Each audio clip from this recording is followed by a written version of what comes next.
2024ರ ಲೋಕಸಭಾ ಸಮರಕ್ಕೆ ಪ್ರಧಾನಿ ಮೋದಿ ರಣಕಹಳೆ ಮೊಳಗಿಸಿದ್ದು, ಖರ್ಗೆ ತವರಿನ ಬಳಿಕ ಬಿಎಸ್ವೈ ಊರಲ್ಲಿ ಮೋದಿ ಅಬ್ಬರಿಸಿದರು. ಚುನಾವಣೆ ಘೋಷಣೆ ಬಳಿಕ ರಾಜ್ಯಕ್ಕೆ ಮೊದಲ ಭೇಟಿ ಕೊಟ್ಟ ಪ್ರಧಾನಿ ಮೋದಿ ಬಿಜೆಪಿ ಅಭ್ಯರ್ಥಿಗಳ ಪರ ಕ್ಯಾಂಪೇನ್ ನಡೆಸಿದರು.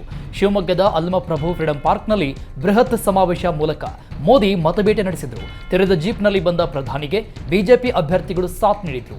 ಶಿವಮೊಗ್ಗ ಬಿಜೆಪಿ ಅಭ್ಯರ್ಥಿ ಬಿವೈ ರಾಘವೇಂದ್ರ, ದಾವಣಗೆರೆ ಬಿಜೆಪಿ ಅಭ್ಯರ್ಥಿ ಗಾಯತ್ರಿ ಸಿದ್ದೇಶ್ವರ್ ತೆರೆದ ಜೀಪ್ನಲ್ಲಿ ಮೋದಿ ಜೊತೆ ಆಗಮಿಸಿದರು. ಜೀಪ್ನಲ್ಲಿ ಬಂದ ಪ್ರಧಾನಿ ಕಾರ್ಯಕರ್ತರತ್ತ ಕೈ ಬೀಸಿದರು. ಕಾರ್ಯಕರ್ತರು ಮೋದಿ ಮೋದಿ ಅಂತ ಘೋಷಣೆ ಮೊಳಗಿಸಿದರು. ಶಿವಮೊಗ್ಗ ಪ್ರಚಾರ ಸಭೆಯಲ್ಲೂ ಪ್ರಧಾನಿ ಮೋದಿ ಮತ್ತೊಮ್ಮೆ ಕಾಂಗ್ರೆಸ್ ವಿರುದ್ಧ ವಾಗ್ದಾಳಿ ನಡೆಸಿದ್ದಾರೆ. ಅಧಿಕಾರ ಸಿಕ್ಕಾಗಿನಿಂದ ಕರ್ನಾಟಕವನ್ನ ಕಾಂಗ್ರೆಸ್ ಎಟಿಎಂ ಮಾಡಿಕೊಂಡಿದೆ. ಸರ್ಕಾರ ನಡೆಸಲು ಹಣವೇ ಉಳಿಯದಷ್ಟು ಲೂಟಿ ಮಾಡಿದ್ದಾರೆ. ಕರ್ನಾಟಕದಲ್ಲಿ ಸಿಎಂ ಆಗಲು ದಾರಿ ಕಾಯ್ತಾ ಒಬ್ಬರಿದ್ದಾರೆ. ಸೂಪರ್ ಸಿಎಂ, ನೆರಳಿನಂತಹ ಸಿಎಂ ಇದ್ದಾರೆ. ಇವರೆಲ್ಲರ ಜೊತೆಗೆ ದೆಹಲಿಯಲ್ಲೊಬ್ಬ ಕಲೆಕ್ಷನ್ ಮಿನಿಸ್ಟರ್ ಇದ್ದಾನೆ ಅಂತ ಮೋದಿ ವಾಗ್ದಾಳಿ ನಡೆಸಿದರು. ಕಾಂಗ್ರೆಸ್ ಸುಳ್ಳು ಆಶ್ವಾಸನೆ ಕೊಡುವುದರಲ್ಲಿ ಎತ್ತಿದ ಕೈ. ಕರ್ನಾಟಕದಲ್ಲೂ ಅವರು ಮಾಡಿದ್ದು ಅದನ್ನೇ. ಕಾಂಗ್ರೆಸ್ ಉದ್ದೇಶ ಯಾವಾಗಲೂ ಜನರನ್ನ ಉದ್ಧಾರ ಮಾಡುವುದಲ್ಲ, ಜನರನ್ನ ಲೂಟಿ ಮಾಡಿ ಜೇಬು ತುಂಬಿಸಿಕೊಳ್ಳುವುದೊಂದೇ ಕಾಂಗ್ರೆಸ್ ಗುರಿ ಅಂತ ವಾಗ್ದಾಳಿ ನಡೆಸಿದ್ದಾರೆ. ಲೋಕಸಭಾ ಚುನಾವಣೆ ಹಿನ್ನೆಲೆಯಲ್ಲಿ ಪ್ರಧಾನಿ ಮೋದಿ ರಾಜ್ಯ ಪ್ರವಾಸ ಕೈಗೊಂಡಿದ್ದು, ಕರುನಾಡಿಗೆ 10 ಬಾರಿ ಪ್ರಧಾನಿ ಮೋದಿ ದಂಡೆತ್ತಿ ಬರಲಿದ್ದಾರೆ. ಕಲ್ಯಾಣ ಕರ್ನಾಟಕದ ಬಳಿಕ ಇಂದು ಮಧ್ಯ ಕರ್ನಾಟಕದಲ್ಲೂ ಮೋದಿ ಅಲೆಯಬ್ಬಿಸಿದರು. ಇನ್ನು 8 ಬಾರಿ ಮೋದಿ ರಾಜ್ಯಕ್ಕೆ ಆಗಮಿಸಲಿದ್ದು, 8 ಕ್ಲಸ್ಟರ್ ಸಮಾವೇಶಗಳ ಜೊತೆ ಮತ್ತೆರಡು ಸಮಾವೇಶ ಆಯೋಜನೆಗೆ ಸಿದ್ಧತೆ ನಡೆದಿದೆ. ಈಗಾಗಲೇ 2 ಕ್ಲಸ್ಟರ್ ಪೂರ್ಣಗೊಂಡಿದ್ದು, ಹಳೆ ಮೈಸೂರು, ಕರಾವಳಿ, ಕಿತ್ತೂರು ಕರ್ನಾಟಕ, ಬಳ್ಳಾರಿ ಕ್ಲಸ್ಟರ್, ಕೋಲಾರ ಭಾಗಗಳಲ್ಲಿ ಮೋದಿ ಸಮಾವೇಶ ಬಾಕಿ ಇದೆ. ಈ ಹಿನ್ನೆಲೆಯಲ್ಲಿ ಮುಂದಿನ ವಾರ ಮತ್ತೆ ಮೋದಿ ರಾಜ್ಯಕ್ಕೆ ಆಗಮಿಸಲಿದ್ದಾರೆ. ಪುತ್ರ ಕಾಂತೇಶ್ಗೆ ಬಿಜೆಪಿ ಟಿಕೆಟ್ ಸಿಗದ ಹಿನ್ನೆಲೆಯಲ್ಲಿ ಮಾಜಿ ಸಚಿವ ಈಶ್ವರಪ್ಪ ಬಿಜೆಪಿ ವಿರುದ್ಧ ಸಿಡಿದೆದ್ದಿದ್ದಾರೆ. ಅತೃಪ್ತ ನಾಯಕ ಈಶ್ವರಪ್ಪ ಇಂದಿನ ಪ್ರಧಾನಿ ಮೋದಿ ಕಾರ್ಯಕ್ರಮದಲ್ಲೂ ಭಾಗಿಯಾಗಿಲ್ಲ. ಬಂಡಾಯ ಅಭ್ಯರ್ಥಿಯಾಗಿ ಶಿವಮೊಗ್ಗ ಲೋಕಸಭಾ ಕ್ಷೇತ್ರದಿಂದ ಕಣಕ್ಕಿಳಿಯುವುದಾಗಿ ಈಶ್ವರಪ್ಪ ಘೋಷಣೆ ಮಾಡಿದ್ದಾರೆ. ಇಡೀ ದೇಶ ಮೋದಿ ಅವರನ್ನ ದೇವರು ಅಂತ ಅಂದುಕೊಂಡಿದ್ದಾರೆ. ಅಂತಹ ದೇವರು ನಮ್ಮ ಊರಿಗೆ ಬರ್ತಾ ಇದ್ದಾರೆ. ನಮ್ಮ ಜನತೆಯ ಪರವಾಗಿ ದೇವರಿಗೆ ಸ್ವಾಗತ ಕೋರುತ್ತೇನೆ ಅಂತ ಹೇಳಿದ್ದಾರೆ ಈಶ್ವರಪ್ಪ. ಇನ್ನು ತಾವು ಶಿವಮೊಗ್ಗದಿಂದ ಗೆದ್ದ ಬಳಿಕವೇ ಮೋದಿ ಭೇಟಿ ಮಾಡೋದಾಗಿ ಹೇಳಿದ್ದಾರೆ. ಬಿಜೆಪಿ ನಾಯಕರ ಮನವೊಲಿಕೆಗೆ ಮಣಿಯದ ಈಶ್ವರಪ್ಪ ಮತ್ತೊಮ್ಮೆ ಯಡಿಯೂರಪ್ಪ ಮತ್ತು ವಿಜಯೇಂದ್ರ ವಿರುದ್ಧ ಹರಿಹಾಯ್ದಿದ್ದಾರೆ. ಈಗ ನನ್ನ ಮಗನಿಗೆ ಟಿಕೆಟ್ ಘೋಷಣೆ ಮಾಡಿದರೂ ನಾನು ಸ್ಪರ್ಧೆಯಿಂದ ಹಿಂದೆ ಸರಿಯಲ್ಲ. ಇಷ್ಟು ದಿನ ಯಡಿಯೂರಪ್ಪ ಆಯಿತು, ಇನ್ನು ಮುಂದೆ ವಿಜಯೇಂದ್ರಗೆ ಜೈಕಾರ ಹಾಕ್ತಾ ಇರಬೇಕಾ ಅಂತ ಪ್ರಶ್ನೆ ಮಾಡಿದ್ದಾರಂತೆ. ಮುಂದೆ ವಿಜಯೇಂದ್ರ ಮುಖ್ಯಮಂತ್ರಿ ಆಗೋದನ್ನ ನಾವು ನೋಡ್ತಾ ಕೂರೋಕೆ ಆಗಲ್ಲ ಎಂದಿದ್ದಾರಂತೆ.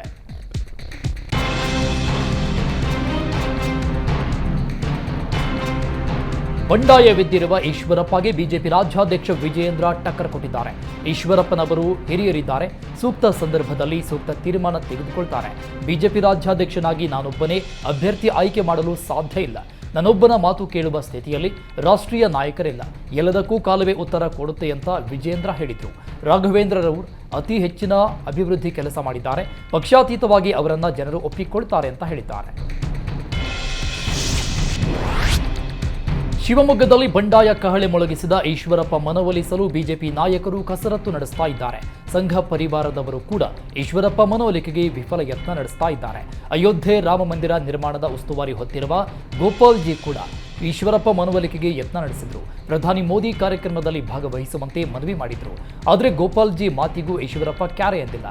ಮೋದಿ ಅವರು ಶಿವಮೊಗ್ಗ ಅಭ್ಯರ್ಥಿ ರಾಘವೇಂದ್ರ ಪರ ಮತಯಾಚನೆ ಮಾಡ್ತಾರೆ, ಆಗ ವೇದಿಕೆಯಲ್ಲಿ ನನಗೆ ಇರಿಸಿ ಮುರಿಸುವ ಉಂಟಾಗುತ್ತೆ, ನಾನು ಬರೋದಿಲ್ಲ ಅಂತ ಕಡ್ಡಿ ತುಂಡು ಮಾಡಿದಂತೆ ಈಶ್ವರಪ್ಪ ನಿರಾಕರಿಸಿದ್ದಾರೆ.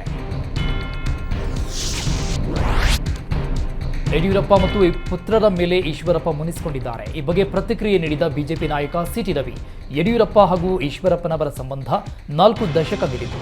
ಒಂದು ಕಾಲದಲ್ಲಿ ಬಿಸ್ನೆಸ್ ಅನ್ನು ಇಬ್ಬರು ಜಂಟಿಯಾಗಿ ನಡೆಸ್ತಾ ಇದ್ರು ಅಂತ ಕೇಳಿದ್ವಿ. ಅವರಿಗಿಂತ ಹತ್ತಿರವಾದವರು ಯಾರೂ ಇಲ್ಲ. ಏನೇ ಸಮಸ್ಯೆ ಇದ್ದರೂ ಅವರೇ ಬಗೆಹರಿಸಿಕೊಡ್ತಾರೆ ಅಂತ ಸಿಟಿ ರವಿ ಹೇಳಿದ್ದಾರೆ. ಈಶ್ವರಪ್ಪ ಬಂಡಾಯವನ್ನೇ ಮುಂದಿಟ್ಟುಕೊಂಡು ಕಾಂಗ್ರೆಸ್ ನಾಯಕರು ಬಿಜೆಪಿಯಲ್ಲಿನ ಉರಿಯೋ ಬೆಂಕಿಗೆ ತುಪ್ಪ ಸುರಿತಾ ಇದ್ದಾರೆ. ಈಶ್ವರಪ್ಪ ನಿರ್ಧಾರ ಬಹಳ ಒಳ್ಳೆಯದು, ಪಾಪ ಅವರಿಗೆ ಅನ್ಯಾಯವಾಗಿದೆ.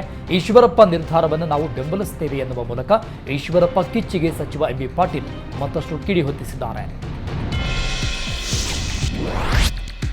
ಬಂಡಾಯ ಸ್ಪರ್ಧೆ ನಿರ್ಧಾರ ಮಾಡಿದ ಕೆಎಸ್ ಈಶ್ವರಪ್ಪ ಶಿವಮೊಗ್ಗದಲ್ಲಿ ಟೆಂಪಲ್ ರನ್ ನಡೆಸ್ತಾ ಇದ್ದಾರೆ. ಇಂದು ಬೆಳಗ್ಗೆಯಿಂದಲೇ ವಿವಿಧ ಮಠಗಳಿಗೆ ಈಶ್ವರಪ್ಪ ಭೇಟಿ ನೀಡಿದರು. ಶಿವಮೊಗ್ಗ ಜಿಲ್ಲೆಯ ಭದ್ರಾವತಿ ತಾಲೂಕಿನ ಭದ್ರಗಿರಿ ಮಠಕ್ಕೆ ಭೇಟಿ ನೀಡಿ ಮುರುಗೇಶ ಸ್ವಾಮೀಜಿಗಳ ಆಶೀರ್ವಾದ ಪಡೆದರು. ಚುನಾವಣೆಗೆ ಸ್ಪರ್ಧೆಗೂ ಮುನ್ನ ದೇವರು ಮಠಾಧೀಶರ ಆಶೀರ್ವಾದ ಪಡಿತಾ ಇದ್ದಾರೆ.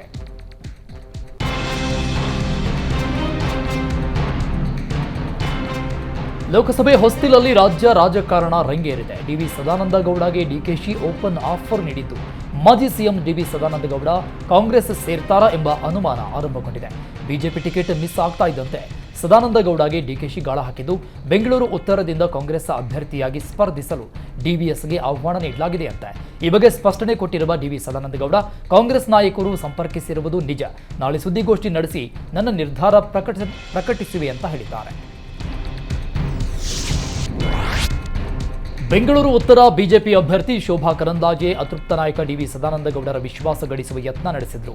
ಇಂದು ಬೆಳಗ್ಗೆಯೇ ಹುಟ್ಟುಹಬ್ಬದ ಶುಭಾಶಯ ಕೋರುವ ನೆಪದಲ್ಲಿ ಡಿವಿ ಸದಾನಂದ ಗೌಡರ ನಿವಾಸಕ್ಕೆ ತೆರಳಿ ಮಾತುಕತೆ ನಡೆಸಿದ್ದಾರೆ. ಈ ವೇಳೆ ಬೆಂಗಳೂರು ಉತ್ತರ ಲೋಕಸಭಾ ಕ್ಷೇತ್ರದಲ್ಲಿ ಸಹಕಾರ ನೀಡುವಂತೆ ಮನವಿ ಮಾಡಿದ್ದಾರೆ ಎನ್ನಲಾಗ್ತಿದೆ. ಸದಾನಂದ ಗೌಡರು ತಮ್ಮ ಕ್ಷೇತ್ರವನ್ನ ನನಗೇ ಬಿಟ್ಟು ಕೊಟ್ಟಿದ್ದಾರೆ. ಮುಂದೆ ಸದಾನಂದ ಗೌಡರಿಗೆ ಪಕ್ಷದಲ್ಲಿ ಅಧಿಕಾರ ಸಿಗಲಿದೆ ಅನ್ನೋ ವಿಶ್ವಾಸ ವ್ಯಕ್ತಪಡಿಸಿದರು. ಮೈಸೂರು ಕೊಡಗು ಬಿಜೆಪಿ ಅಭ್ಯರ್ಥಿ ಯದುವೀರ್ ಪರ ಪ್ರತಾಪ್ ಸಿಂಹ ಪ್ರಚಾರಕ್ಕಿಳಿದಿದ್ದಾರೆ. ಟಿಕೆಟ್ ಘೋಷಣೆ ಬಳಿಕ ಒಂದೇ ವೇದಿಕೆಯಲ್ಲಿ ಯದುವೀರ್ ಪ್ರತಾಪ್ ಸಿಂಹ ಕಾಣಿಸಿಕೊಂಡಿದ್ದು, ಮಾಧ್ಯಮ ಸಂವಾದದಲ್ಲಿ ಅಕ್ಕಪಕ್ಕ ಕುಳಿತು ಪ್ರಶ್ನೆಗಳಿಗೆ ಉತ್ತರ ನೀಡಿದರು. ಈ ವೇಳೆ ನಾನು ಪಕ್ಷಕ್ಕೂ ಯದುವೀರ್ಗೂ ದ್ರೋಹ ಬಗೆಯಲ್ಲ ಅಂತ ಸಂಸದ ಪ್ರತಾಪ್ ಸಿಂಹ ಹೇಳಿದರು. ಇದೇ ವೇಳೆ ಮಾತನಾಡಿದ ಬಿಜೆಪಿ ಅಭ್ಯರ್ಥಿ ಯದುವೀರ್ ಒಡೆಯರ್, ನೀವು ಅರಮನೆಗೆ ಬರಬೇಕಿಲ್ಲ, ನಾನೇ ಅರಮನೆಯಿಂದ ಹೊರಗೆ ಬರುವೆ. ನಾನು ರಾಜ ಅಂತ ಹೇಳಿಲ್ಲ, ಅರಮನೆಗೆ ಪರಂಪರೆ ಇದೆ, ಅದನ್ನು ಹೊರತುಪಡಿಸಿ ನಾನು ಸಾಮಾನ್ಯನಾಗಿ ಇರುತ್ತೇನೆ ಅಂತ ಹೇಳಿದ್ದಾರೆ. ಯದುವೀರ್ ಒಡೆಯರ್ ಸಂವಾದದ ವೇಳೆ ಮತ್ತೊಂದು ಅಚ್ಚರಿಯ ಘಟನೆ ನಡೆಯಿತು. ಸಂಸದ ಪ್ರತಾಪ್ ಸಿಂಹ ಮಾಜಿ ಸಚಿವ ರಾಮದಾಸ್ ಕಾಲಿಗೆ ಬಿದ್ದು ನಮಸ್ಕರಿಸಿದ ಸನ್ನಿವೇಶ ನಡೆಯಿತು. ಬಿಜೆಪಿ ಸಂವಾದಕ್ಕೆ ಆಗಮಿಸಿದ ವೇಳೆ ಯದುವೀರ್ಗೆ ಹೂಗುಚ್ಛ ನೀಡಿ ಸ್ವಾಗತ ಕೋರಿದ ಪ್ರತಾಪ್ ಸಿಂಹ ಇದೇ ವೇಳೆ ಪಕ್ಕದಲ್ಲೇ ನಿಂತಿದ್ದ ಮಾಜಿ ಸಚಿವ ಎಸ್ ಎ ರಾಮದಾಸ್ ಕಾಲಿಗೆ ನಮಸ್ಕರಿಸಿದ್ದಾರೆ. ಶಿಗ್ಗಾಂವಿ ಕ್ಷೇತ್ರದ ಜನರನ್ನ ನೆನೆದು ಮಾಜಿ ಸಿಎಂ ಬಸವರಾಜ ಬೊಮ್ಮಾಯಿ ಭಾವುಕಗೊಂಡಿದ್ದಾರೆ. ಶಿಗ್ಗಾಂವಿ ಬಿಜೆಪಿ ಕಾರ್ಯಕರ್ತರ ಸಭೆಯಲ್ಲಿ ಬೊಮ್ಮಾಯಿ ಕಣ್ಣೀರು ಹಾಕಿದ್ರು. ಶಿಗ್ಗಾಂವಿ ಕ್ಷೇತ್ರದ ಜನರ ಜೊತೆ ರಾಜಕೀಯ ಮೀರಿ ನನ್ನ ಸಂಬಂಧ ಇದೆ. ಶಿಗ್ಗಾಂವಿ ಜನರ ಪ್ರೀತಿಯನ್ನ ನೋಡಿ ನಾನು ಕೂಡ ಕಣ್ಣೀರು ಹಾಕಿದ್ದೇನೆ. ಶಾಸಕ ಸ್ಥಾನ ಶಾಶ್ವತ ಅಲ್ಲ, ಸಹೋದರನ ಸ್ಥಾನ ಶಾಶ್ವತ ಅಂತ ಭಾವುಕರಾದರು. ನನ್ನ ಕೊನೆಯ ಉಸಿರು ಇರುವವರೆಗೂ ನಿಮ್ಮ ಸೇವೆ ಮಾಡ್ತೇನೆ. ಜೀವನದ ಕೊನೆಯ ಉಸಿರು ಹೋದ್ಮೇಲೂ ಇಲ್ಲೇ ನಾನು ಮಣ್ಣಾಗ್ತೇನೆ. ಶಿಗ್ಗಾಂವಿ ಜನರೇ ನನಗೆ ಪರಮಾತ್ಮ ಇದ್ದ ಹಾಗೆ ಅಂತ ಬೊಮ್ಮಾಯಿ ಭಾವುಕರಾಗಿದ್ದಾರೆ.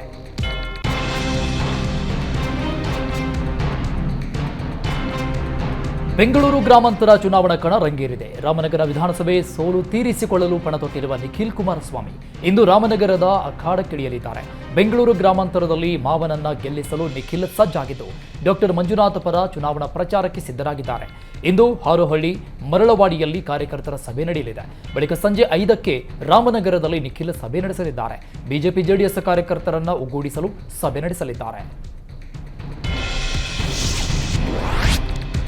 ಚಿಕ್ಕೋಡಿ ಲೋಕಸಭಾ ಕ್ಷೇತ್ರದಿಂದ ಪ್ರಿಯಾಂಕ ಜಾರಕಿಹೊಳಿ ಸ್ಪರ್ಧೆ ಫಿಕ್ಸ್ ಆಗಿದೆ. ಮಗಳ ರಾಜಕೀಯ ಪ್ರವೇಶಕ್ಕೆ ರಂಗ ತಾಲೀಮು ನಡೆಸ್ತಾ ಇರುವ ಸತೀಶ್ ಜಾರಕಿಹೊಳಿ ಒಂದೇ ದಿನ 7 ಕ್ಷೇತ್ರಗಳಲ್ಲಿ ಮ್ಯಾರಥಾನ್ ಮೀಟಿಂಗ್ ನಡೆಸಿದ್ರು. ಚಿಕ್ಕೋಡಿ ಲೋಕಸಭಾ ಕ್ಷೇತ್ರದ ವ್ಯಾಪ್ತಿಯ ಅಥಣಿ ಹೊರತುಪಡಿಸಿ ಉಳಿದೆಡೆ ಸಭೆ ನಡೆಸಿದ್ದು, 7 ವಿಧಾನಸಭಾ ಕ್ಷೇತ್ರದ ಕಾಂಗ್ರೆಸ್ ಮುಖಂಡರಿಂದ ಅಭಿಪ್ರಾಯ ಸಂಗ್ರಹಿಸಲಾಯಿತು. ಹುಕ್ಕೇರಿ, ಯಮಕನಮರಡಿ, ನಿಪ್ಪಾಣಿ, ಚಿಕ್ಕೋಡಿ, ರಾಯಭಾಗ, ಕುಡುಚಿ ಮತ್ತು ಕಾಗವಾಡ ಕ್ಷೇತ್ರದ ಮುಖಂಡರಿಂದ ಅಭಿಪ್ರಾಯ ಸಂಗ್ರಹಿಸಿದ್ರು.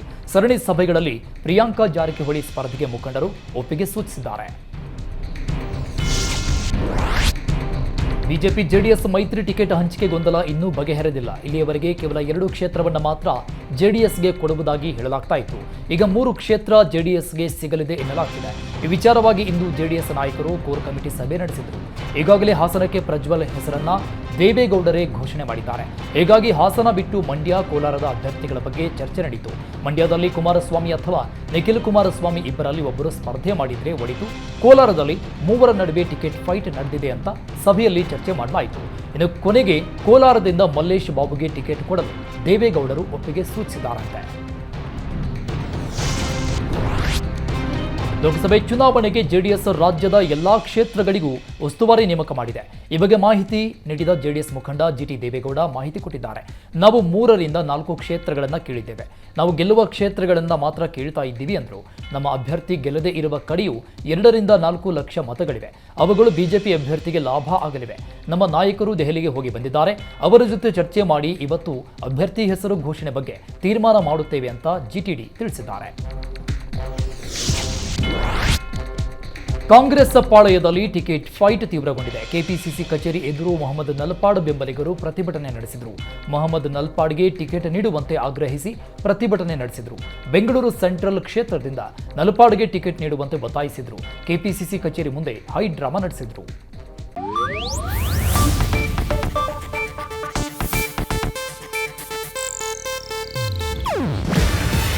ಇದು ಏಷ್ಯಾನೆಟ್ ನ್ಯೂಸ್ ನೆಟ್ವರ್ಕ್ ಪ್ರಸ್ತುತಿ.